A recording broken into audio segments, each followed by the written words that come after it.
네, 민주당의 이해찬 대표가 한국당 황교안 대표의 독재자 발언과 관련해서 강경 발언을 삼가라고 경고했습니다. 그러자 황 대표는 최악의 경제를 만든 최악의 정권이라면서 대여 공세의 수위를 더욱더 끌어올렸는데요. 네, 국회 취재기자 연결해서 자세한 내용 들어보도록 하겠습니다. 구아림 기자. 네, 최근 연이어 벌어진 막말 논란과 관련해 여야는 오늘도 거센 공방을 이어갔습니다. 더불어민주당 이해찬 대표는 자유한국당 황교안 대표를 콕 집어 거론하면서 강경 발언을 삼가라고 말했습니다. 어제 황 대표가 문 대통령을 향해 김정은 대변인 지시라고 들릴 수 있는 발언을 한 부분을 지적한 겁니다. 이 대표는 황 대표가 원외로 다니며 강경 발언을 많이 하는데 삼가할 것은 삼가야 한다면서 총리와 대통령 권한대행까지 지낸 황 대표가 국민을 걱정하게 하는 발언을 하지 않았으면 좋겠다고 말했습니다. 그러자 한국당 황교안 대표는 최악의 경제를 만든 문재인 정권은 분명 최악의 정권이라며 경제 실정을 비판했습니다. 황 대표는 자신의 페이스북에 올린 글에서 최악의 정권이 국민의 길을 가시덩굴로 덮어버렸다면서 국민의 온몸에 박힌 가시들을 하나씩 뽑으며 걸어가겠다고 강조했습니다. 한국당 정용기 정책위의장도 청와대의 말은 이 정부의 본질을 드러낸다면서 위선 정권이자 거짓 정권이라고 맹공했습니다.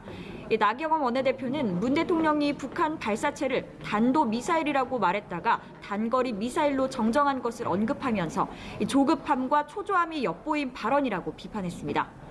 경제정책을 둘러싼 입장 차이도 드러났는데요. 민주당 이해찬 대표는 OECD가 재정정책 확대를 권고한 점을 언급하면서 조속히 추가 경정 예산이 통과돼야 한다고 강조했습니다. 반면 한국당 나경원 원내대표는 OECD가 우리나라 경제 성장률을 2.8%에서 2.6%로 낮춘 점을 강조하면서 소득주도 성장 정책이 원인이라고 진단했습니다. 한편 손학규 대표의 당직 인선을 계기로 바른미래당의 내부 갈등이 또다시 격렬해지는 모습인데 손 대표를 향한 원색적 비난도 나왔다면서요.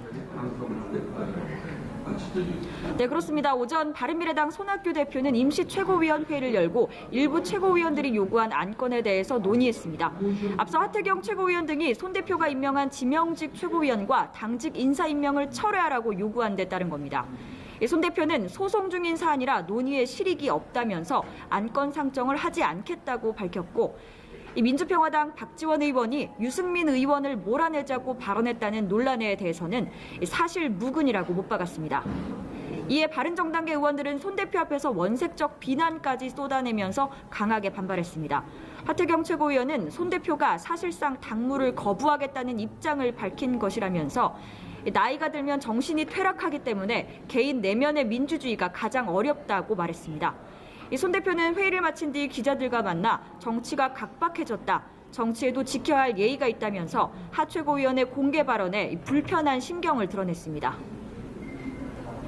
네, 내일은 고 노무현 전 대통령 10주기입니다. 경남 김해 봉하마을에서는 추도식이 열리는데 이 소식도 전해주시죠. 네, 그렇습니다. 고 노무현 전 대통령 서거 10주기 추도식이 내일 경남 김해 봉하마을에서 열립니다. 이 추도식에는 노 전 대통령의 부인 권양숙 여사를 비롯한 유족들과 문희상 국회의장, 더불어민주당 지도부, 그리고 정부 청와대 관계자 등 여권 인사들이 대거 참석합니다. 추도식을 하루 앞두고 봉하마을에는 시민들의 방문이 줄을 잇고 있습니다.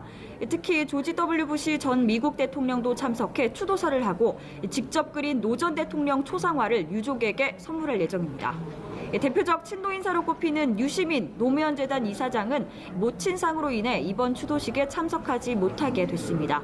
민주당 이외에도 바른미래당 손학규 대표와 민주평화당 정동영 대표, 정의당 이정미 대표도 추도식에 참석하는데요. 다만 황교안 대표를 비롯한 자유한국당 지도부는 아직까지 참석 계획이 없는 것으로 알려졌습니다. 지금까지 국회에서 전해드렸습니다.